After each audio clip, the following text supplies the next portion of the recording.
Hello viewers, welcome to Fruits of the Womb, your authentic source of maternal health information. My name is Dr. Vera Bayu. When my son was 2 years old, that's a couple of years ago, he could only say mama, dada, eat, and tata. And as a mother, I was as worried as hell because I wondered whether my son's delayed speech was a problem. Today on Fruits of the Womb, we discuss speech delay in children. When should you be worried? When should you seek care? I have lovely guests in studio today. You don't want to go anywhere. When we come back from a quick break, I'll introduce them and we go right into our topic. Let's go for a break. We'll be right back.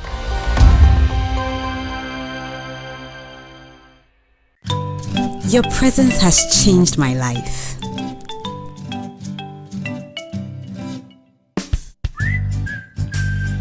Your tenderness makes me want to take care of you forever.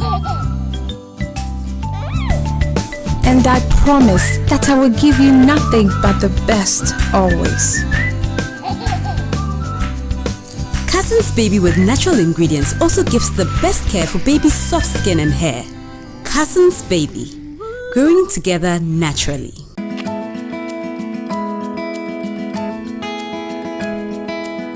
From your first shopping list to the very first sound you made, to your first bath, your first date, you've brought me so much joy, and I promise to always protect you. Camel Baby Antiseptic with a mild formula protects your baby's delicate skin from germs and bacteria.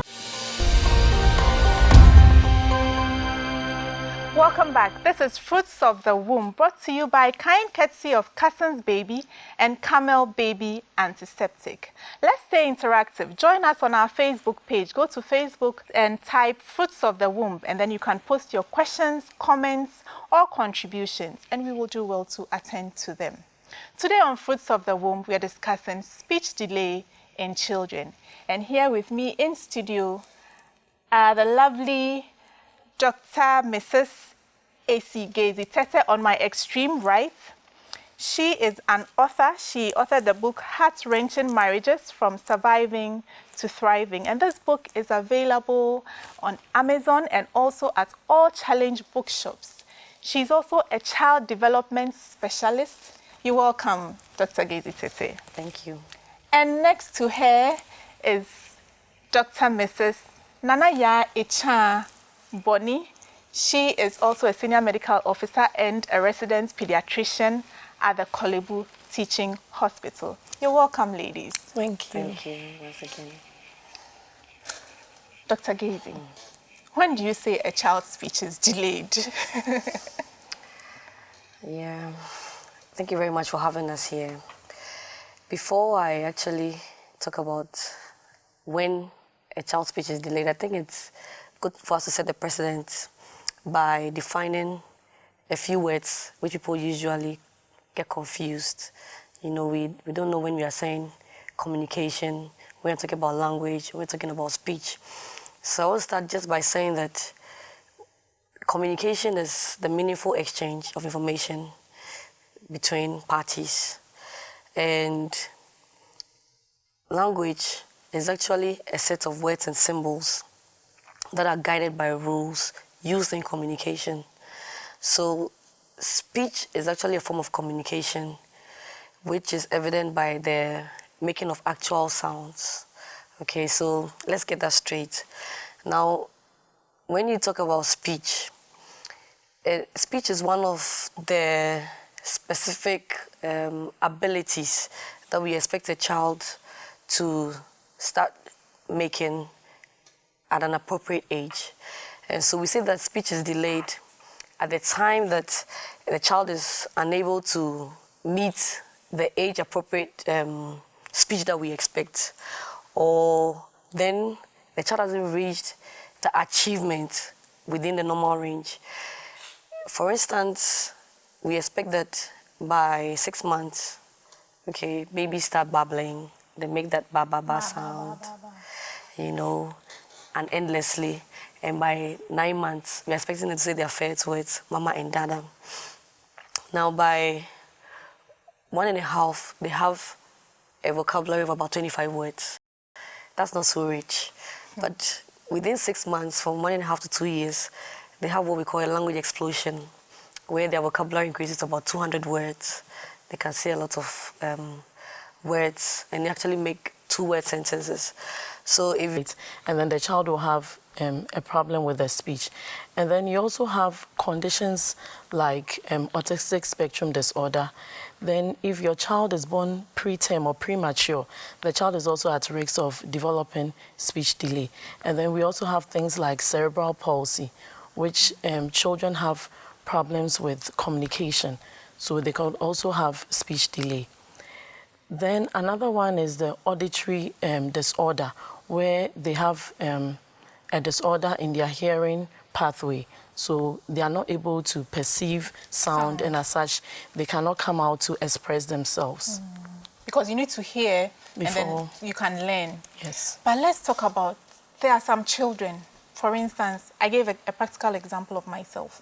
2 years, doesn't have any of these conditions, but for some unknown reason, just says a few words. And a lot of parents have this complaint. They have children, toddlers, who are otherwise normal, but are just not speaking as fluently as they would expect.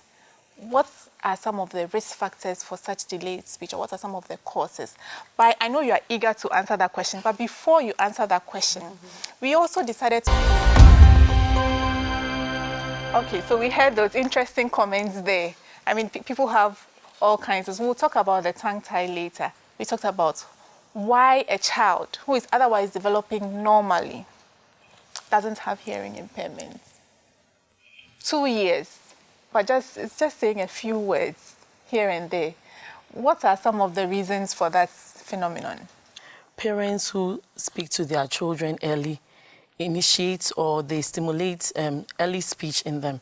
So you could, as a parent, you could start by reading very early to your child, reading rhymes, having picture books where you direct the child to look at the picture whilst you are demonstrating to the child. So that in itself is a form of stimulation. And if this is lacking in this modern day where parents are always busy and, I mean, they are never around to help the children don't get that stimulation. So the child doesn't have anyone to practice with. So if you are reading constantly, you are interacting with the child very well, it helps stimulate the child so that the child can pick up the speech early. Is it true that male children speak... actually... develop speech slower than females? I was actually going to talk about that. And I'm glad you said your son. Because it's also been studied and found out that boys speak relatively later than girls. And even the clarity of speech is also a bit delayed when you compare the two genders. But the interesting bit of it is that babies actually develop their hearing by 7 months in utero. While they are in the womb? Yes. And so that is actually when to start language stimulation. It's a time to be talking to your baby. And it's interesting how they also get to know the voices of their mother and then other people around who are actually always speaking to their hearing. Interesting. Yes, and so it's one of the things that we need to learn as Ghanaians, because whenever you even tell mothers to talk to their children, their babies who are just about 3 months, they find it very weird. Why should I even talk to them? This baby doesn't know anything, you know, but it starts from there. And then the stimulating environment is also created when you start asking questions. You know, when you ask questions, you put them in a situation where they have to give you an answer. And so you stir up that desire to actually speak. And one of the things that we didn't also mention is what child are we talking about in this situation? Is it a first child, a second child, or a third child?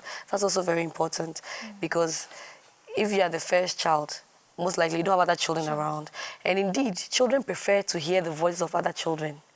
So where they are children, they love to hear their voices more than even adults. And then they pick up language from there. So it's important to always create that stimulating environment. to foster speech in Is it children. also true that children who start school early pick up the language quicker? Is it a myth or is it truth? Because that's one of the things I've heard over and over again. That, oh, if your child is not speaking, not picking up the language quickly, take him or her to school. He or she will pick up. Okay.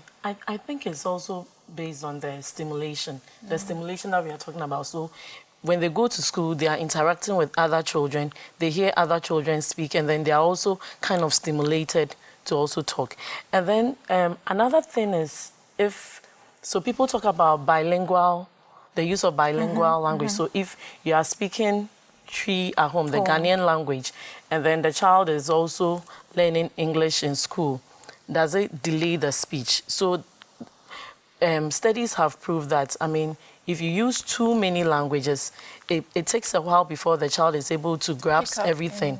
So parents are actually encouraged not to use English language at home so that the child doesn't get confused. So you use one language at home, because you go to a home and then mother is a Ga, father is an Akan, and all the languages are just flying about, and the child gets very confused about it. So if you stick to one language at home, the child goes to school and there's another language, the child is able to pick up quickly with their speech.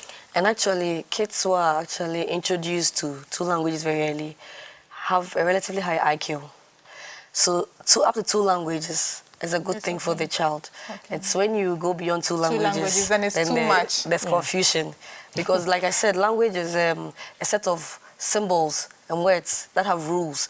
So they have the task of learning each rule for every language. And that's a bit difficult for them when it's 3, but when it's 2, it's also very stimulating for the brain. Okay. So speech delay and tongue tie, we heard the vox pop. A lot of people associated tongue tie with speech delay. Is it a truth or a myth? We'll go on a quick break. When we come back, we'll answer that question. Stick and stay.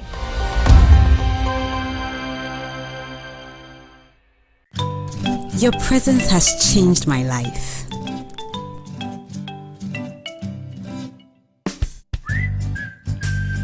Your tenderness makes me want to take care of you forever. And I promise that I will give you nothing but the best always. Cousins Baby with natural ingredients also gives the best care for baby's soft skin and hair. Cousins Baby, growing together naturally.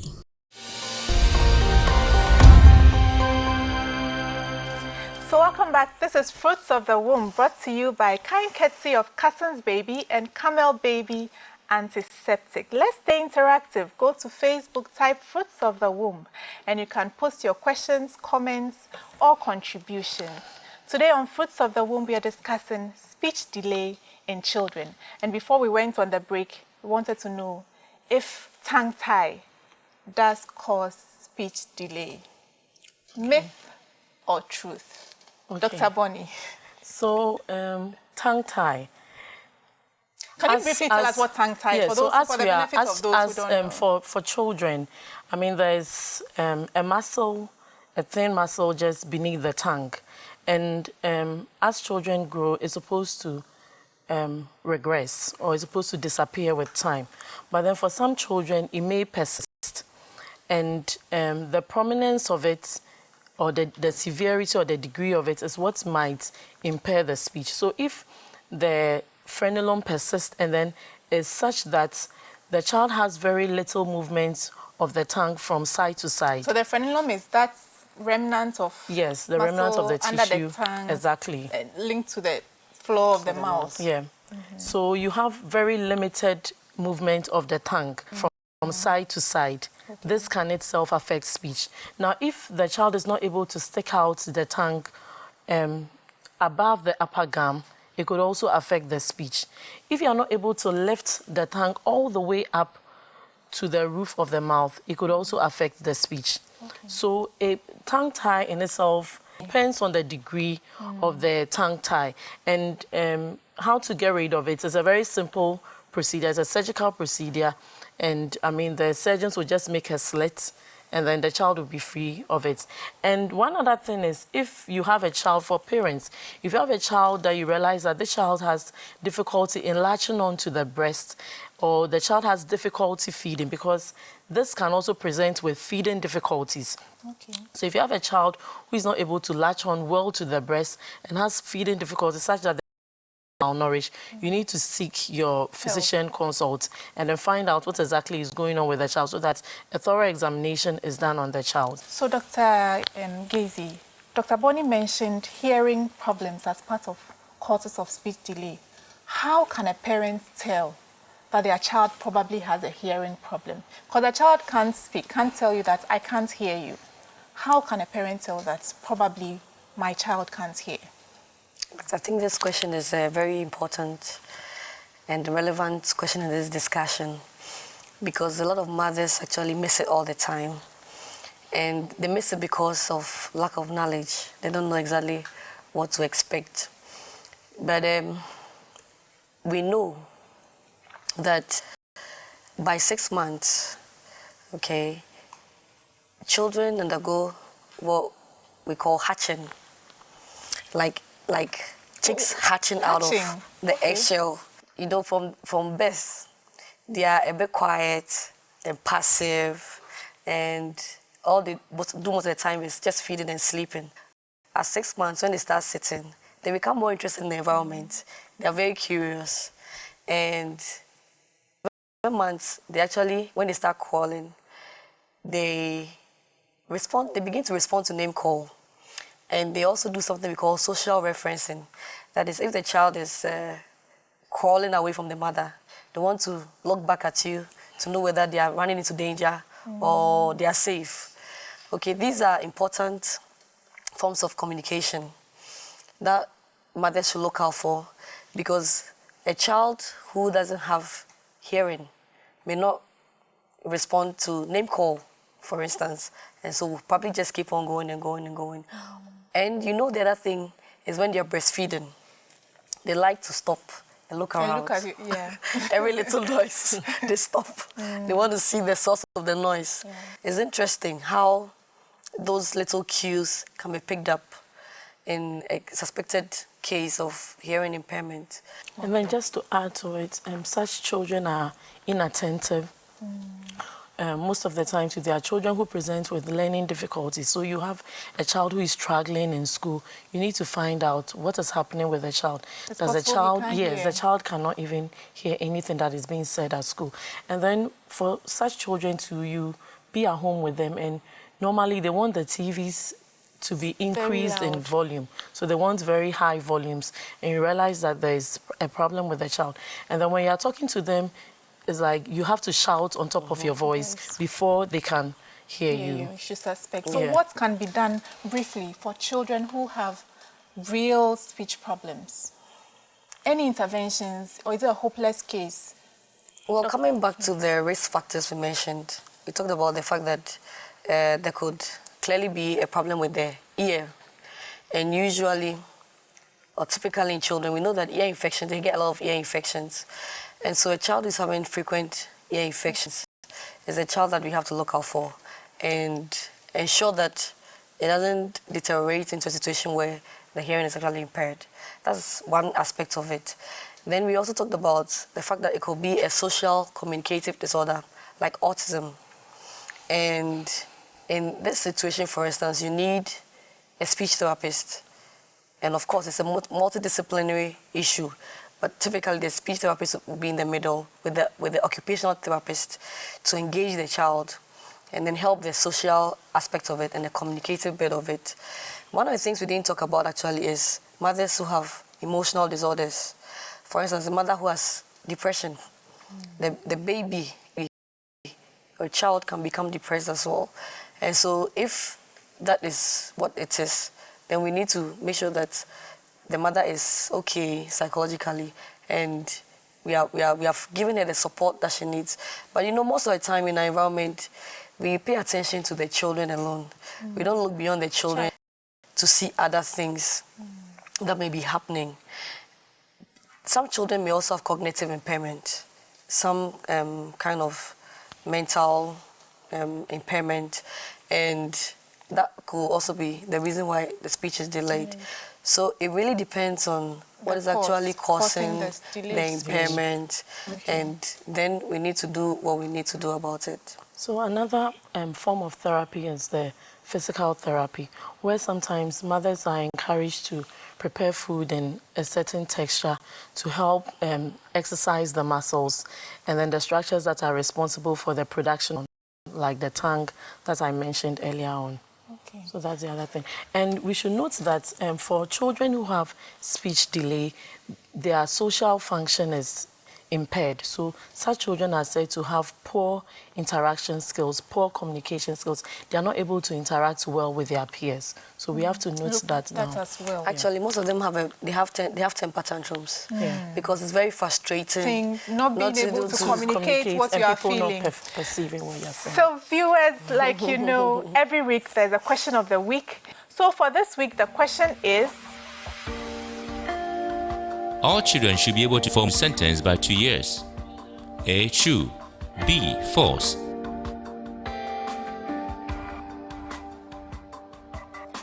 send your answer to the number on the screen.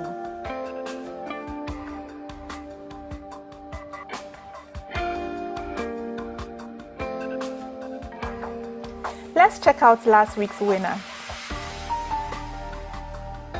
Overnutrition is a form of malnutrition. The answer is B. Congratulations.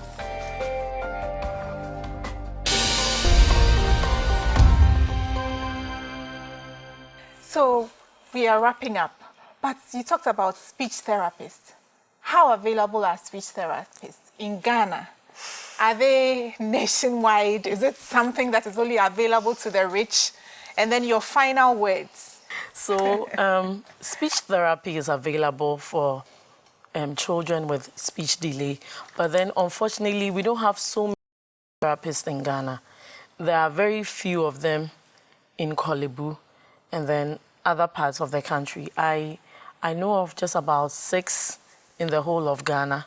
I don't know if there are any additional ones, but then there are very few. And unfortunately, in assessing their therapy, it's a bit expensive. So parents are actually encouraged to do certain things that will help in the therapy of the child. So you're not supposed to interrupt the child when the child is talking. You need to just allow the child to complete the sentences that they make.